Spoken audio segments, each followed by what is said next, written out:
नूतन कहानियों में आप सभी का हार्दिक अभिनंदन है। आज मैं आपको हनुमान जी के एक लोक कथा के बारे में बताने जा रहा हूँ। इस लोक कथा का शीर्षक है हनुमान जी ने बाली का घमंड कैसे तोड़ा। कथा का आरंभ तब का है जब बाली को ब्रह्मा जी से ये वरदान प्राप्त हुआ कि जो भी उससे युद्ध करने उसके सामने आएगा उसकी आधी ताकत बाली के शरीर में चली जाएगी और इससे बाली हर युद्ध में अजय रहेगा। सुग्रीव और बाली दोनों ब्रह्मा के औरस यानी वरदान द्वारा प्राप्त पुत्र हैं और ब्रह्मा जी की कृपा बाली पर सदैव बनी रहती है। बाली को अपने बल पर बड़ा घमंड था। उसका घमंड तब और भी बढ़ गया जब उसने करीब 3 लोगों पर विजय पाए हुए रावण से युद्ध किया और रावण को अपनी पूंछ से बांधकर 6 महीने तक पूरी दुनिया घुमाया।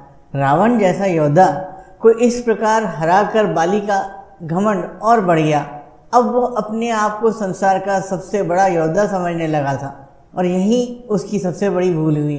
अपने ताकत के मद में चूर एक दिन एक जंगल में पेड़ पौधों को तिनके के समान उखाड़ फेंक रहा था और हरे भरे वृक्षों को तहस नहस कर दे रहा था। अमृत समान जल के सरोवरों में मिट्टी मिलाकर उसे कीचड़ बना रहा था। एक तरह से अपनी ताकत के नशे में बाली पूरे जंगल को उजाड़ कर रख देना चाहता था और बार बार अपने से युद्ध करने की चेतावनी दे रहा था और आवाज़ लगाता था, है कोई जो बाली के साथ युद्ध करने के लिए हिम्मत रखता हो, है कोई जो अपनी माँ का दूध पिया हो, जो बाली से युद्ध करके बाली को हरा दे। इस तरह की गर्जना करते हुए बाली उस जंगल का तहस नहस कर रहा था। संयोगवश उसी जंगल के बीच में हनुमान जी राम नाम का जाप करते हुए तपस्या में बैठे थे। बाली की इस हरकत से हनुमान जी को राम नाम जपने में विघ्न होने लगा और हनुमान जी बाली के सामने जाकर बोले, हे वीरों के वीर, हे ब्रह्मवंश, हे राजकुमार बाली। क्योंकि तब बाली किष्किंधा के युवराज थे। क्यों इस शांत जंगल को अपने बल की बलि दे रहे हो?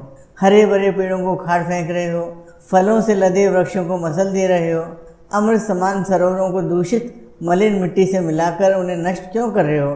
इससे तुम्हें क्या मिलेगा? तुम्हारे औरस पिता ब्रह्मा के वरदान स्वरूप कोई तुम्हें युद्ध में हरा नहीं सकता, क्योंकि जो तुमसे युद्ध करने आएगा उसकी आधी ताकत तुम में समाहित हो जाएगी।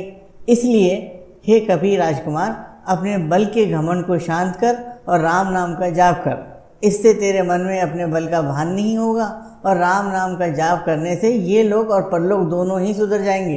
इतना सुनते ही बाली अपने बल के मद में चूर होकर हनुमान जी से बोल पड़ा, ए तुच्छ वानर, तू हमें शिक्षा दे रहा है? राजकुमार वाली को, जिसने विश्व के सभी योद्धाओं को धूल चटाई है और जिसके एक हुंकार से बड़े पर्वत भी खंड खंड हो जाते हैं। जा तुच्छ वानर, जा और तू ही भक्ति कर अपने राम नाम का। और जिस राम की तू बात कर रहा है वो है कौन? और केवल तू ही जानता है राम के बारे में। मैंने आज तक किसी के मुँह से यह नाम नहीं सुना और तू मुझे राम नाम जपने की शिक्षा दे रहा है। हनुमान जी ने कहा, प्रभु, श्री राम तीनों लोगों के स्वामी हैं, उनकी महिमा अपरंपार है। ये वो सागर हैं जिसकी एक बूंद भी जिसे मिले वह भवसागर को पार कर जाए। तो बाली बोला, इतना ही महान है राम तो बोला जरा, मैं भी तो देखूं कितना बल है उसकी भुजाओं में। बाली को भगवान राम के विरुद्ध ऐसे कटु वचन हनुमान जी को क्रोध दिलाने के लिए पर्याप्त थे।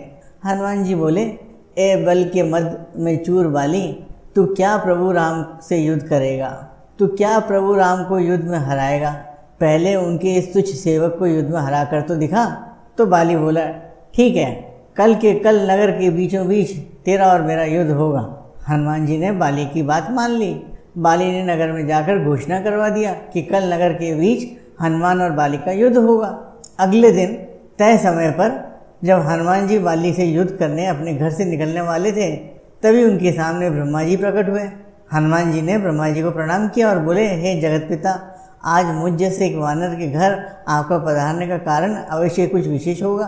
ब्रह्मा जी बोले, हे अंजनी सुत, हे शिवांश, हे पवन पुत्र, हे राम भक्त हनुमान, मेरे पुत्र बाली को उसकी उद्दंडता के लिए क्षमा कर दो और युद्ध के लिए न जाओ। हनुमान जी ने कहा, हे प्रभु, बाली ने मेरे बारे में कहा होता तो मैं उसे क्षमा कर देता, परंतु उसने मेरे आराध्य श्री राम के बारे में कहा है जिसे मैं सहन नहीं कर सकता और मुझे युद्ध के लिए चुनौती दिया है। जिसे मुझे स्वीकार करना ही होगा, अन्यथा सारे विश्व में ये बात कही जाएगी कि हनुमान कायर है जो ललकारने पर युद्ध करने के लिए नहीं गया, क्योंकि एक बलवान योद्धा उसे ललकार रहा था। तब कुछ सोचकर ब्रह्मा जी ने कहा, ठीक है हनुमान जी, पर आप अपने समस्त शक्तियों को साथ न लेकर जाएं, केवल 10वां भाग का बल लेकर जाएं, बाकी बल को योग द्वारा अपने आराध्य के चरणों में रख दें। युद्ध से आने के उपरांत फिर से उनको ग्रहण कर लेना। हनुमान जी ने ब्रह्मा जी का मान रखते हुए वैसा ही किया और बाली से युद्ध करने घर से निकले।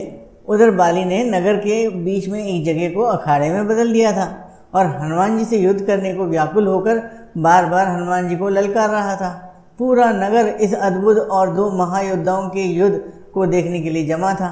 हनुमान जी जैसे ही युद्ध स्थल पर पहुंचे, बाली ने हनुमान को अखाड़े में आने के लिए ललकारा। ललकार सुनकर जैसे ही हनुमान जी ने एक पांव अखाड़े में रखा, उनकी आदि शक्ति बाली में चली गई। बाली में जैसे ही हनुमान जी की आदि शक्ति समाई, बाली के शरीर में बदलाव आने लगे। उसके शरीर में ताकत का सैलाब आ गया। बाली का शरीर बल के प्रभाव में फूलने लगा। उसके शरीर फटकर खून निकलने लगे। बाली को कुछ समझ नहीं आ रहा था। तभी ब्रह्मा जी बाली के पास प्रकट हुए और बोले, पुत्र, जितनी जल्दी हो सके यहाँ से दूर, अति दूर चले जाओ। बाली को इस समय कुछ समझ नहीं आ रहा था। वो सिर्फ ब्रह्मा जी की बातों को सुना और सरपट दौड़ लगा दिया। 100 मील से ज़्यादा दौड़ने के बाद बाली थक कर गिर गया। कुछ देर बाद जब होश आया तो अपने सामने ब्रह्मा जी को देखकर बोला, ये सब क्या है? हनुमान से युद्ध करने से पहले मेरा शरीर फटने की हद तक फूल गया, फिर आपका वहाँ अचानक आना और ये कहना कि वहाँ से जितनी दूर हो सके चले जाओ, मुझे कुछ समझ नहीं आया। ब्रह्मा जी बोले, पुत्र, जब तुम्हारे सामने हनुमान जी आए तो उनका आधा बल तुम में समा गया, तब तुम्हें कैसा लगा? तो बाली बोला, मुझे ऐसा लगा जैसे मेरे शरीर में शक्ति की सागर लहरें ले रही हों। ऐसा लगा जैसे इस समस्त संसार में मेरे तेज का सामना कोई नहीं कर सकता, पर साथ ही साथ ऐसा लग रहा था जैसे मेरा शरीर अब फट पड़ेगा। ब्रह्मा जी बोले, हे बाली, मैंने हनुमान जी को उनके बल का केवल 10वां भाग ही लेकर तुमसे युद्ध करने को कहा, पर तुम तो उनके 10वें भाग के आधे बल को भी नहीं संभाल सके।